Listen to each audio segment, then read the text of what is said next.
Ouais, bonsoir tout le monde, j'espère que tout le monde va bien. Merci, c'est bon. Ouais. Allez. Alors, vous avez passé une bonne semaine, vous? Moi, c'était cool. Un peu particulier. Qui sait pas par applaudissement? Ok, alors j'explique pour les quelques-uns, quand même, c'est bon, on va pas faire genre le sketch entre nous et eux, non. Comment expliquer? Pour donner du contexte, hier, on lisait mes tweets au Sénat et j'ai été viré de mon poste de chroniqueur à la télévision par Rachida Dati. C'est beaucoup d'informations, Non, je savais que j'allais être viré un jour. Par une arabe, c'est chiant, mais je savais que j'allais être viré un jour. Mais, donc voilà, pour ceux qui découvrent l'histoire, j'espère que je vous ai mis l'eau à la bouche. Il y a un petit une vibe et je m'appelle Merwan Ben Lazar, et voici mon histoire. Mais, en gros, j'ai été invité pour faire une chronique chez C'est à vous, tout le monde connaît C'est à vous. Le principe il est simple, c'est une émission où tu sais il y a un espèce de dîner, c'est filmé. En gros le jeu, c'est tout le monde fait semblant il est de gauche et tout. Et ils ont même réussi à se convaincre. Et en gros, je fais la chronique là-bas. Sauf que détail important, quand je fais cette chronique, qui était une chronique sur la Ligue des Champions, j'avais un bonnet de Docker là, bouffon, et ce pull qui fait, selon ma femme, coréen. Et selon les racistes, djellaba, tout simplement, oui. Donc tous les racistes de France, ils sont tombés là-dessus et ils ont cru qu'il y avait un mec en djellaba sur le service public avec une barbe, ils ont pété les plombs. Et heureusement, ça a été débunké archi vite. Tu sais, il y a des gens qui ont dit non, regardez, sur ce plan-là, c'est clairement un pull qu'il porte. C'est clairement un pull. Et les racistes, ils ont dit ok, c'est un pull, mais regarde dans le pull, un arabe. Oh! Et là, les gars, quand je vous dis c'est parti en couille, genre Hanouna, Pascal Pro, ça j'étais content. Oui, nous dans le milieu, Pascal Pro, ou comme on aime l'appeler, la reconnaissance, tout simplement, la validation, et oui, bien sûr. Jean-Marc Morandini, alors que c'est un de mes adorateurs d'enfants préférés, et un top 3, et pas troisième. Et quand tous ces gens-là, tu sais, ils parlent de toi toute la journée à la télévision, etc., avec les racistes sur Internet, des gens du gouvernement, plein de trucs, ça crée une espèce de vague de haine. De vendredi à lundi matin, j'avais que des insultes. Il n'y avait pas encore de soutien, que des insultes. Le chiffre, c'est entre 10 et 15 par minute. Je recevais des insultes, des menaces, 10 et 15 par minute. Après lundi, il y a eu les soutiens, ça allait mieux. Tu vois, mais je te dis la vérité, le week-end c'était dur parce que j'avais peur pour ma famille, etc. Moi ça va. Moi je m'en fous, j'éteins mon téléphone, c'est terminé. Mais... arrête, c'est négatif. Je te jure, les soutiens, ça fait trop du bien. Je te jure, si je peux, vraiment, les gens qui m'ont soutenu là, début de semaine, il y a eu plein d'humoristes. Il y a une tribune sur Mediapart avec Benjamin Tranier, qui m'a trop cool. Il y a eu Kéron, trop cool. Il y a eu Guillaume Meurice. Ça, c'est dommage. Non, ça, c'est... Non. Ça, je m'en serais passé, la vérité. Je me mets pas dans tes problèmes, toi. Il a dit, il a mis une story, il a dit, on est avec toi, Merwan. Ça s'appelle le baiser du diable. Tout simplement. C'est le baiser de la mort. C'est foutu. Il m'a envoyé des messages. Il m'a dit, sache que je serai toujours derrière toi et que je ne te lâcherai pas. Gros, j'étais en pleurs. Je lui disais, mais lâche-moi, pitié. En plus, tu sais, c'est quoi qui me fait vraiment... Tu sais, c'est quoi qui m'énerve en vrai, premier degré? C'est que la chronique, elle était bien, frère. La chronique, elle était bien. J'ai kiffé ma journée. Ils m'ont accueilli, ils étaient trop mignons. Ils étaient tous trop gentils, frère. Babette, elle m'a vu, elle m'a fait un câlin. Directement, câlin, comme ça. J'étais en mode, vibe coréenne ou quoi, là? Je te jure. Et j'ai fait la chronique. Ils ont tous rigolé à table. Ils m'ont félicité. Patrick Cohen, il m'a félicité. Babette, elle m'a dit bravo, c'était génial. J'espère que tu reviendras. Recâlin. Magnifique, j'étais trop content. Je rentre chez moi, directement après la chronique. Ça, c'est un peu impoli et tout, de partir direct. Mais tu sais, eux, ils ont leur tradition de la télé, tu vois. Moi, je suis pas là-dedans. Moi, je suis rentré. Eux, ils faisaient leur truc, la cocaïne et tout. Moi, je suis parti, tu vois. Et vous riez trop quand il n'y a pas de blague, genre. Mais donc, je rentre. Et tu sais, moi, habituellement, je fais toutes les semaines des chroniques sur France Inter. Donc, quand une chronique, elle est bien, je le sais. il y a des indicateurs. Par exemple, mon téléphone, quand je fais une bonne chronique, il vibre beaucoup. Plein de gens m'envoient, oh, tu m'as tué, trop marrant aujourd'hui, c'était bien. Là, je rentre là, et je le sens dans ma poche. Je vais conduire ma voiture, je le sens, il vibre là. Tu vois, je me dis, ah, ça c'est de la bonne chronique, ça. Tu vois, je suis là-dedans, là. Et à un moment, il vibre, tu vois. Et je connais mon talent, hein.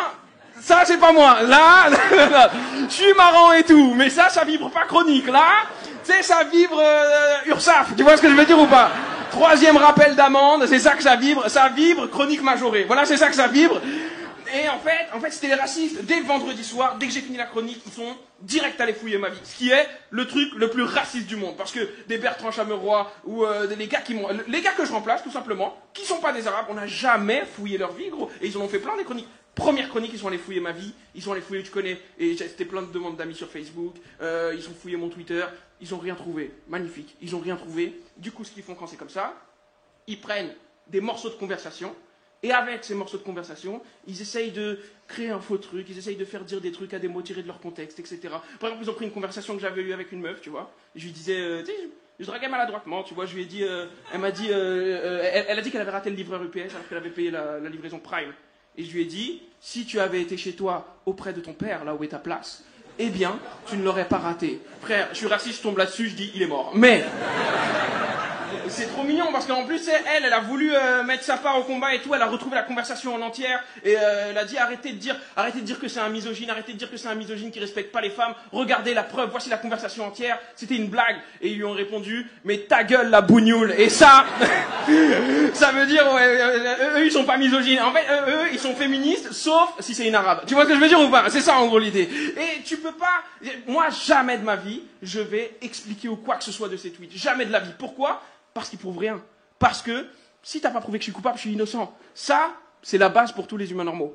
Pas pour nous. Nous, il faut prouver qu'on n'est pas coupable. Je rentrerai pas dans ce jeu. Je vais jamais me justifier sur quoi que ce soit. Jamais. Jamais. Jamais. Bah oui, jamais. Un exemple.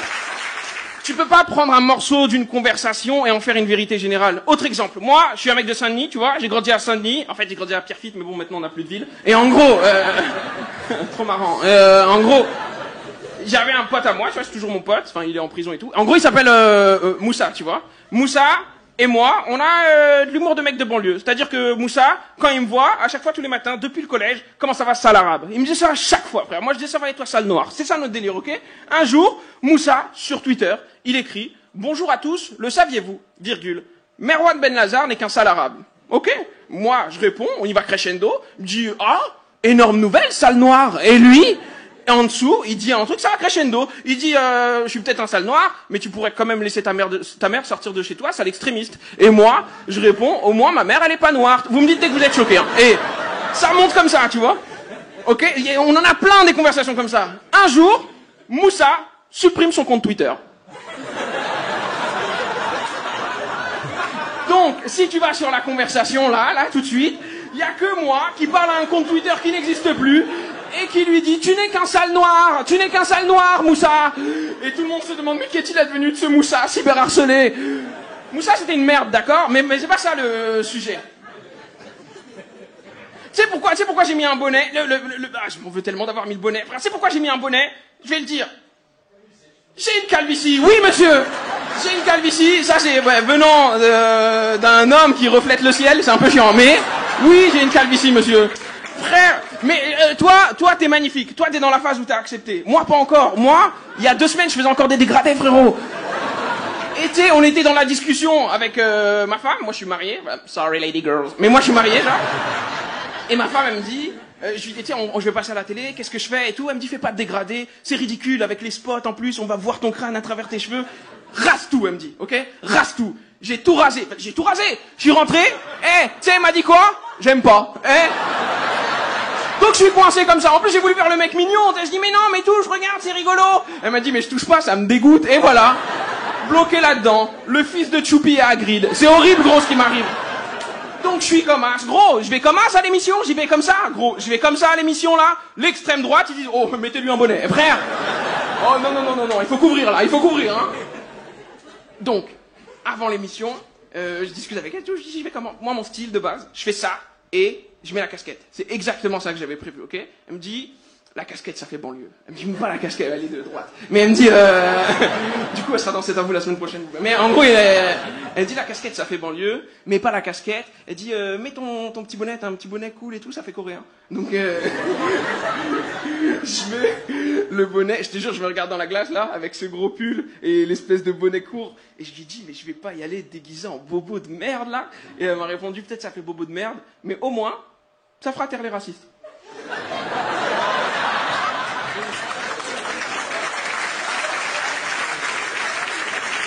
Moi, elle a du pif, ma femme, hein, vous, je sais pas.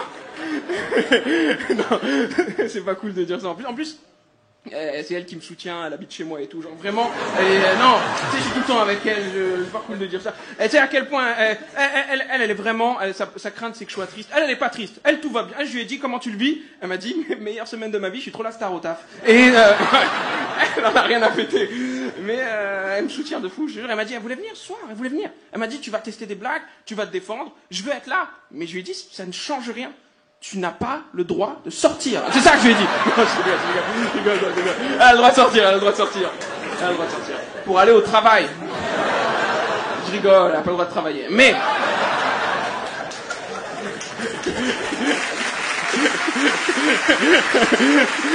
Il a crié, tu t'enfonces. En fait, le truc, pourquoi c'est injuste tout ça? Moi, j'ai le droit de me défendre. Moi, tu vois, je suis là, je suis filmé, demain je mettrai une vidéo, il y a des médias qui m'appellent, on me propose des interviews. Moi, mais en vrai, tous les jours, il y a des centaines d'Arabes qui sont renvoyés parce qu'ils n'ont pas mis le bon pull, qui sont pas pris à un truc parce qu'ils n'ont pas mis le bon bonnet, et eux, ils se défendront jamais. Eux, ils sauront même pas pourquoi ils sont virés. Eux, on les a virés pour un truc arbitraire, et ils auront de compte à rendre à personne. Et ce qui se passe là, il faut que... On changera pas tout, mais il faut que ça change un peu quelque chose pour ces gens-là. Tu comprends ce que je veux dire? C'est ça qu'il faut. Il faut que ça serve à quelque chose. Et si on a un ennemi commun, si on a vraiment des gens qu'on doit cibler maintenant, vous le savez, vous l'avez compris. C'est ces enculés de Coréens. Mais passez une belle soirée, les gars. Merci de m'avoir écouté, tout le monde.